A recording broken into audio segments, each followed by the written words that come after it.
On vient d'écouter Couleur Mentalo d'Isaac Delusion. Avant que Gilles Pavot nous rejoigne, nous sommes avec Guérin et les éditions Paulsen, représentées par Émilie Talon. Bonjour Émilie. Bonsoir. Alors l'aventure des éditions Guérin commence et puis ensuite Guérin devient édition Paulsen, c'est ça?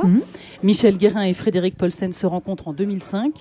Ils partagent aussitôt leur amour pour l'aventure et les livres. Pour Michel Guérin, lui, il avait déjà créé sa maison d'édition 10 ans plus tôt, d'un catalogue d'une centaine de livres rouges, on les connaît bien, dont les récits qui peuplent l'imaginaire des montagnards. Et pour Frédéric Paulsen, le rêve était d'aller encore plus loin, de s'aventurer vers les immensités des régions polaires qu'il aime parcourir, qu'il veut préserver. Aujourd'hui, les émissions Paulsen poursuivent le travail de Guérin en publiant des récits de ceux et celles qui se frottent au monde et qui voyagent autour de la planète. Leur ligne éditoriale se développe autour de la biographie, enquête, exploration en tout genre. Guérin continue de proposer des grands textes de montagne et de trail, tandis que la collection Démarche invite des romanciers à partager une aventure. Exactement. Émilie Talon, vous êtes correctrice et vous travaillez à la boutique. Oui. Et vous venez aujourd'hui nous parler un petit peu de la boutique, justement. Oui. Et puis plus précisément des rencontres organisées. Bonjour Émilie. Bonjour. Alors peut-être juste préciser qu'à la boutique, je travaille avec Lorraine Afanassieff, qui est bien la responsable notamment de l'événementiel chez Guérin Paulsen. J'ai la chance de travailler avec elle. Et oui, alors je suis venue pour parler des rencontres. Avant cela, juste pour parler en deux mots de la boutique. Oui, justement, je voulais savoir ce qui faisait déjà la spécificité de Guérin et des éditions Paulsen. Pour vous, qu'est-ce qui est vraiment spécifique? Alors, c'est une maison qui en fait est ouverte à tous. Ça, c'est la première chose à dire, je crois. Il n'y a pas du tout besoin d'être un spécialiste de la haute montagne, un alpiniste de haut niveau ou un amateur d'aventure extrême pour pousser la porte de la boutique et entrer dans la maison d'édition. Ce qui fait sa spécificité, c'est le fait de rendre à tous accessible justement l'aventure sous toutes ses formes. Vous l'avez dit, on a Guérin avec les livres de montagne. Donc on peut aller au sommet de l'Himalaya avec Jean-Christophe Lafaille en lisant « Je vous écris de là-haut », qui est notre grand texte et image de Noël, par exemple. On peut vivre des aventures beaucoup plus farfelues avec Dominique Potard, qui nous invite avec le port de la mer de glace. Mais on peut aussi, vous parliez de la collection Démarche, traverser l'Espagne en vélo, la plaine madrilène en vélo, avec Marc Fernandez, par exemple, qui publie le nouveau western dernièrement. Ou alors aller jusqu'en Terre Adélie, puisque vous avez dit l'amour de Frédéric Paulsen pour l'épaule, avec Vincent Munier, qui est un photographe animalier assez connu, et Laurent Balesta, voilà, qui ont fait un très beau livre qui s'appelle Adélie, où ils photographient ce qui se passe sur la banquise et sous la banquise. Voilà. C'est intéressant, du coup, il y a cette dualité. Il y a cette dualité dans ce livre-là, et je dirais que l'aventure est sans limite, et du coup, le champ des éditions l'est aussi. On va même jusqu'à l'espace, puisqu'on a fait un livre en lien avec Thomas Pesquet également. Donc la spécificité, c'est d'emmener le lecteur en le tenant par la main. Ça, c'est quelque chose qui était vraiment important pour Michel Guérin. C'est ça qu'il conseillait à ses auteurs en général. Il leur disait, il faut prendre le lecteur par la main, donc tout lecteur, pas nécessairement un spécialiste, pour l'emmener le plus loin possible. Voilà, je dirais que c'est ça. Et par contre, donc la boutique, elle est donc à Chamonix, plutôt bien placée, etc. Je sais qu'il y a des gens qui ont un peu les jetons de rentrer parce que il y a quelque chose qui fait un petit peu peur. Vous pourriez nous en parler un petit peu de la boutique et vous comprenez un petit peu l'appréhension de certaines personnes? Alors, je pense que c'est peut-être je sais pas, Guérin Paulsen est un acteur culturel de la vallée et que c'est peut-être la même problématique que pour les musées. Il y a des publics qui sont moins habitués à aller au musée, à passer la porte d'une boutique. Il faudrait pas, vraiment, on invite absolument tout le monde à pousser la porte et même si c'est pas pour acheter, à venir parler de nos livres.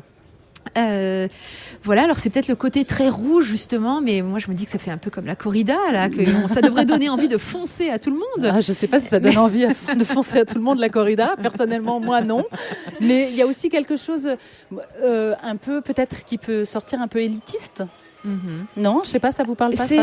C'est peut-être une image qu'on a, et j'espère que l'émission de ce soir permettra de la casser. Justement, c'est ce qui était intéressant. Parce que c'est vrai que Michel Guérin a commencé il y a 25 ans donc par des très beaux livres avec un trait d'union, on est d'accord. Donc le livre accompagné d'iconographie, etc. Les textes et images qui sont des livres à 56 €. Donc le premier c'était Les Conquérants de l'inutile de Lionel Terray, le second c'était Les Carnets du vertige de Louis Lachenal. Donc peut-être que ces premiers titres ont donné une image très classe et effectivement, c'est assez classe. C'est très classe. Les éditions Guérin-Paulsen.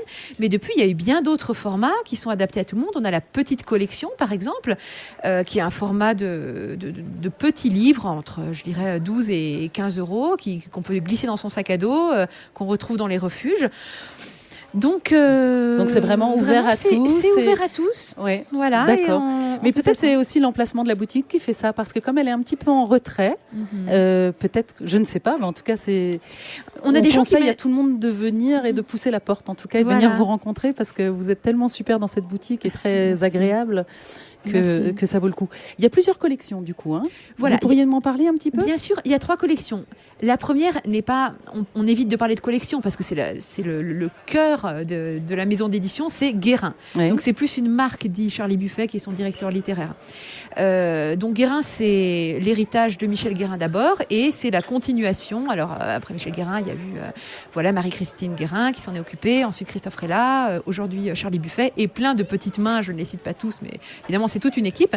Et Guérin donc traite de la montagne. Alors vous avez parlé un petit peu du trail, mais c'est aussi toujours de l'alpinisme, qui était le point de départ.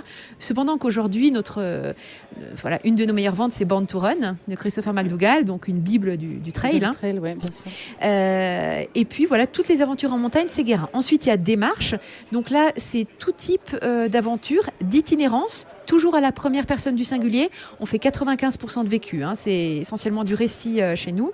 Et là, on invite plutôt des grandes plumes à écrire. Le premier, celui qui a inauguré cette collection Démarche, c'est Jean-Christophe Ruffin avec le pèlerinage de Saint-Jacques-de-Compostelle, Immortelle randonnée, Compostelle malgré moi. Et puis ça continue aujourd'hui. Je vous parlais de Marc Fernandez, mais on a aussi Irène Frein qui a fait Je te suivrai en Sibérie. D'autres gens, par exemple, je pense à La mer des cosmonautes de Cédric Gras.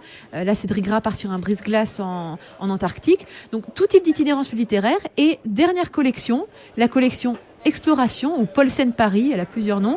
J'ai envie de dire, c'est un petit peu tout le reste. Aventure maritime avec Autissier, Orsena, des gens comme ça. Polaire, aéronautique, spatiale. Voilà, on essaye de faire le tour de l'aventure.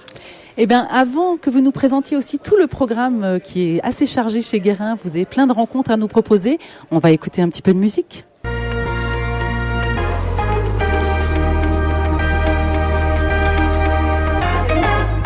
Ouais.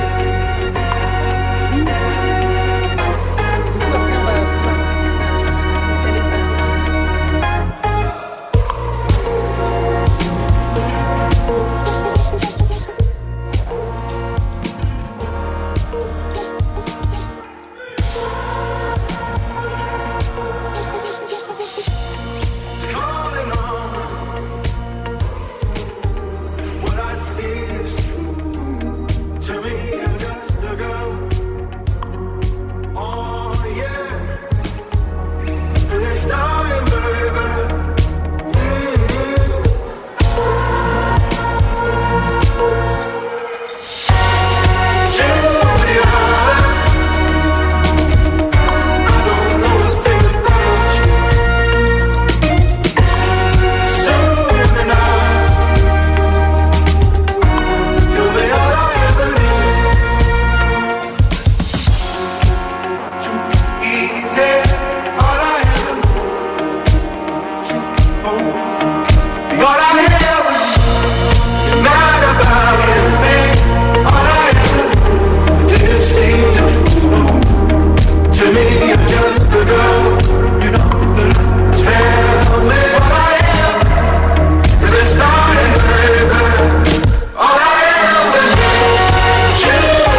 d'écouter Julia du groupe Jungle. Vous êtes sur Globule Radio 90.5 FM. Vous pouvez aussi nous retrouver sur notre Facebook Live sur la page Globule Radio Chamonix. Nous sommes actuellement avec Émilie Talon. Alors Émilie Talon, elle travaille chez Guérin et aux éditions Paulsen. Et puis en cette deuxième partie d'interview, j'avais envie qu'on parle un petit peu des rencontres, parce que vous organisez des rencontres qui sont vraiment géniales. C'est normalement Lorraine Afanassieff qui les organise. Donc c'est vous qui êtes venue ce soir pour nous en parler et on vous remercie de vous être déplacée. Alors je crois que la première rencontre, c'est le Tigre de Katmandou de Michel Pessel et ça sera le samedi 1er à 18h, c'est ça ? Exactement, c'est-à-dire demain. Eh ben c'est ça, c'est déjà demain. C'est déjà demain. Donc on présentera ce livre qui s'appelle Le Tigre de Katmandou de Michel Pessel, qui a d'abord été écrit en anglais. C'était Tiger for Breakfast en anglais. Donc ça vous donne une idée du personnage dont il va être question, qui est Boris Lysanevitch, qui est un Russe un petit peu fou, qui est en fait le premier à avoir fait un hôtel un petit peu plus pour les Occidentaux à Katmandou, dans la Katmandou des années 50. Merci. Dans la Katmandou des années 50, qui était autre qu'aujourd'hui. Et du coup, on retrouve vraiment toute cette ambiance dans son livre, assez exotique, assez cool. Et lui, Boris Lysanevitch, qui était à la fois chasseur de tigres, danseur de ballet, enfin bref, un personnage haut en couleur. Et pour nous en parler demain, on aura non pas Michel Pessel, qui est l'auteur qui est décédé. D'habitude, on a les auteurs, mais là, ce ne sera pas le cas. On aura deux spécialistes de l'Himalaya, qui sont Snafu. Ah bah oui. Voilà, guide pour Tirawa, grand connaisseur de l'Himalaya, du Bhoutan, mais pas seulement. Et également Jeanne Mascolo de Philippis, également spécialiste de l'Himalaya, guide qui a déjà signé chez nous une biographie de Alexandra David-Nel, donc qui ont connu Boris Lysanevitch également, et qui seront là pour nous parler de Katmandou. On sait que les liens sont très forts entre Katmandou et Chamonix. Eh oui. À nouveau, nous éprouverons ces liens demain soir à 18h à la boutique. Magnifique. Alors, il y a une deuxième rencontre. On dit des rencontres, on est d'accord, Oui, tout à fait. Oui, qui va se passer au Majestic, celle-là. Alors ça va être une grande rencontre. Ça sera le 5 août à 20h. C'est « J'ai pu devenir milliardaire ». J'aurais pu devenir milliardaire et j'ai choisi d'être vagabond.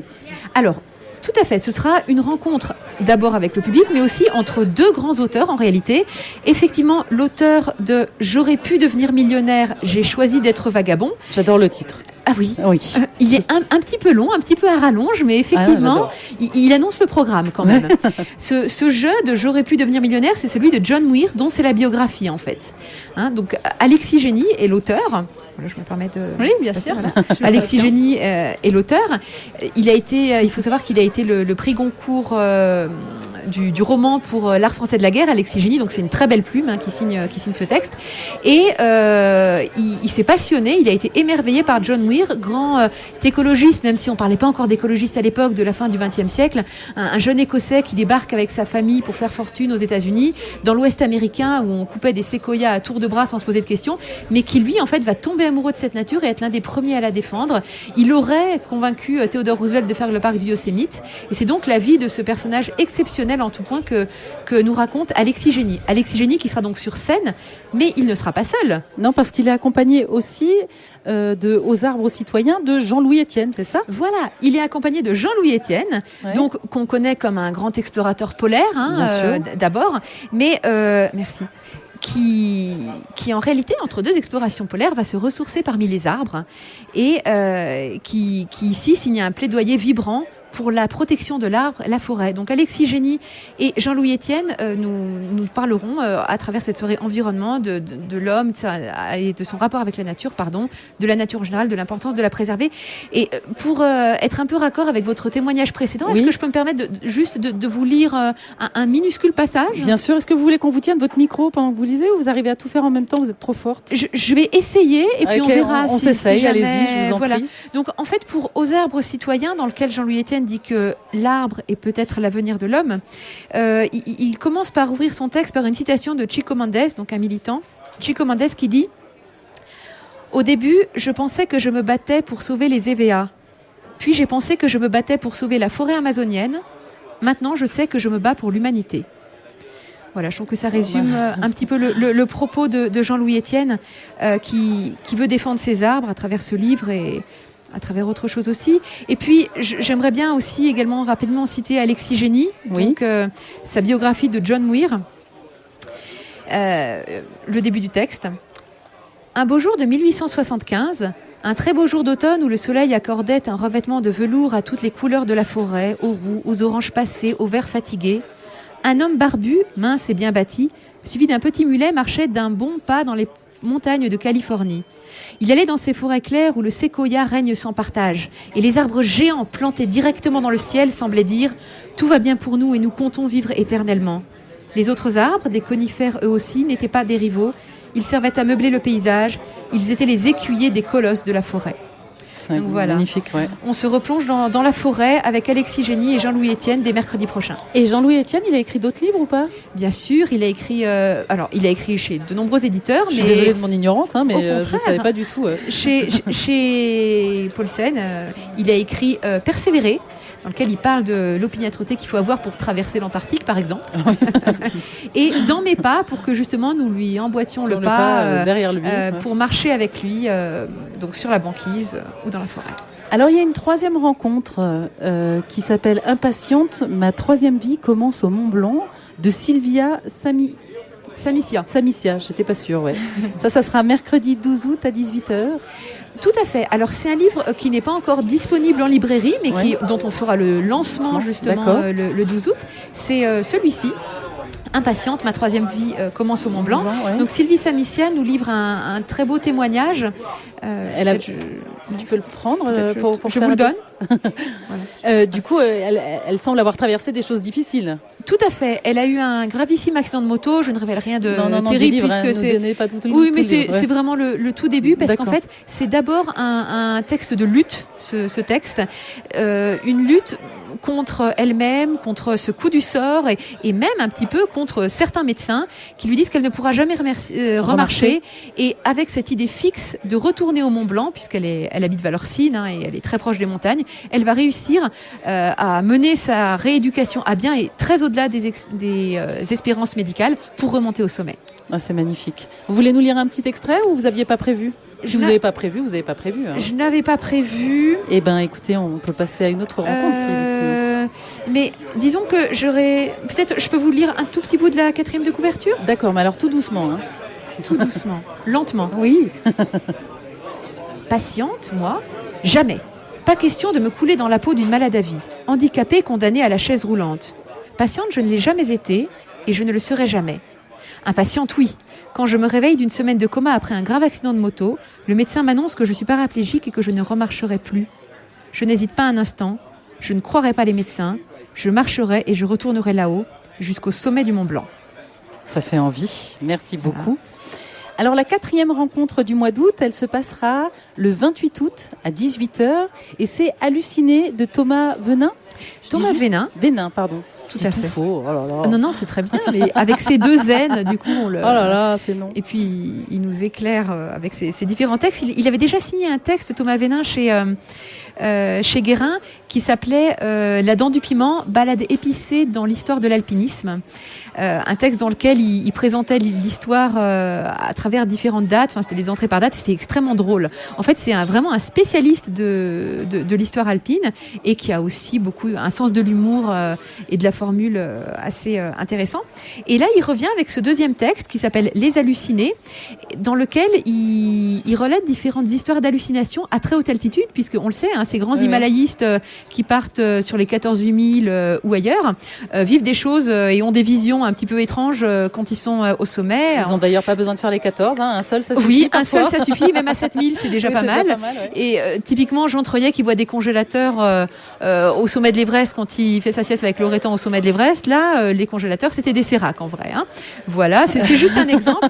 Et donc Thomas Venin a décidé de se pencher sur ce phénomène à travers différentes histoires. Je n'ai pas le texte avec moi, je n'ai pas le livre avec moi parce que c'est pareil, il n'est pas encore sorti, mais il le sera bien sûr pour la soirée à laquelle vous êtes tous invités. Eh ben c'est magnifique. En tout cas, on vous remercie beaucoup, Émilie Talon, de vous être déplacée.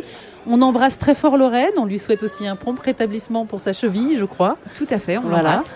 Et puis, donc, vous suivez toute l'actualité de Guérin sur le site ? Alors, sur le site, également dans le calendrier culturel de l'Office du tourisme de Chamonix, on met toutes nos rencontres. Sur Globule Radio. Sur Globule Radio avant toute chose. Mais vous pouvez également passer nous voir à la boutique pour nous demander quand est-ce que ce sera, tout simplement. Ah oui, il y a un accueil qui est vraiment formidable. N'hésitez pas à aller les voir et pousser cette porte. Et puis, une dernière chose, vous pouvez vous inscrire à la newsletter des événements à la boutique en venant nous voir. Et dans ce cas-là, à chaque fois qu'il y aura une rencontre, vous aurez un petit mail. Je descends sur la plage.